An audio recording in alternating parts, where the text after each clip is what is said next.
नमस्कार, मैं हूं निकिता सिंह और आप देख रहे हैं द यूपी खबर। आइए नजर डाल लेते हैं इस स्पेशल स्टोरी पर। उत्तर प्रदेश की राजधानी लखनऊ का काकोरी इलाका रविवार दोपहर को उस समय सुर्खियों में आया जब प्रदेश की एटीएस ने दो संदिग्ध आतंकियों को गिरफ्तार किया। ये आतंकी 15 अगस्त से पहले यूपी के विभिन्न शहरों में धमाके करने की योजना बना रहे थे। अब लखनऊ में एटीएस की पूछताछ में तीनों आतंकियों ने कई अहम राज खोले हैं।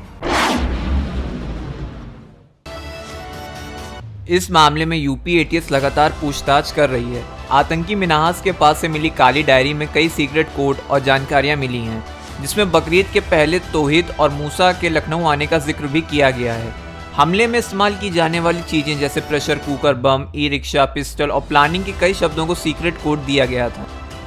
जांच एजेंसियों को डायरी से मिली जानकारी में पता चला है कि अलग अलग चीजों के अलग अलग कोड वर्ड रखे गए थे। जैसे मिन्हास के घर से बरामद हुई पिस्टल का कोड था 3 नंबर की किताब। इसके साथ ही प्रेशर कुकर बम का कोड था 9 नंबर की किताब। काली डायरी में टाइम बम को पटाखा, सुतली से बनाए जाने वाले देसी बम को रस्सी कोड वर्ड में लिखा हुआ है। इसी तरह ई रिक्शे को कोड वर्ड में उड़न तश्तरी लिखा गया है। यूपी एटीएस की पूछताछ में खुलासा हुआ है कि मिन्हास ने मसीरुद्दीन को लखनऊ में धमाके के लिए अवैध ई रिक्शा चालकों और उनके मालिकों से संपर्क बढ़ाने की जिम्मेदारी दी थी। इसके लिए मसीरुद्दीन ने करीब 1.5 दर्जन ई रिक्शा चालकों के संपर्क में भी पहुंच गया था। मिन्हास ने मसीरुद्दीन को साफ निर्देश दिया था कि वह ई रिक्शा शामिल हो जिनका रजिस्ट्रेशन ना हो। ऐसा इसलिए ताकि भीड़ भाड़ वाले इलाके में धमाके से पहले या बाद में पुलिस को ई रिक्शा मिले तो उसके मालिक के बारे में कुछ पता ना चल सके। यूपी एटीएस को मिली डायरी में आतंकियों की प्लानिंग के कई राज सामने आए हैं। आतंकी कश्मीर या देश के बाहर फोन पर बात करते वक्त ग्रुप को फ्लाइट के नाम से कहकर पुकारते थे। आतंकी कहते थे कि पहली फ्लाइट दूसरी फ्लाइट जा चुकी है, पहली फ्लाइट चली गई है, मतलब पहली टीम घर से बाहर निकल गई है।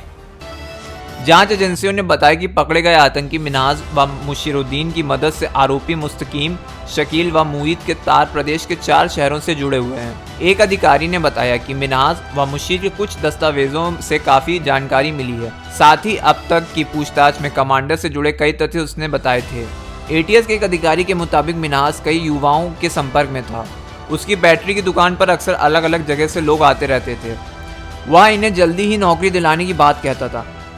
माना जा रहा है कि मिन्हास इस बहाने से ही उनसे मित्रता बढ़ाता था और यह पता करने की कोशिश करता था कि इनमें कौन उसके लिए ज्यादा मुफीद रहेगा।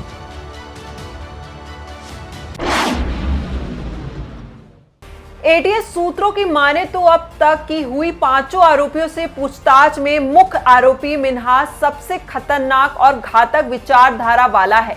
मिन्हास पाकिस्तान और कश्मीर के हैंडलर की पूरी मंशा को समझकर उनकी साजिश को अंजाम दे रहा था। मिन्हास ने मशरुद्दीन को भी विस्फोट की साजिश में कश्मीर के हैंडलर से बात करवाकर शामिल कर लिया था। इसके अलावा पकड़ा गया मुस्तकीम धार्मिक कट्टरपंथ के चलते इस साजिश में शामिल हुआ था। यूपी खबर में आज के लिए बस इतना ही। और खबरों के लिए देखते रहें द यूपी खबर।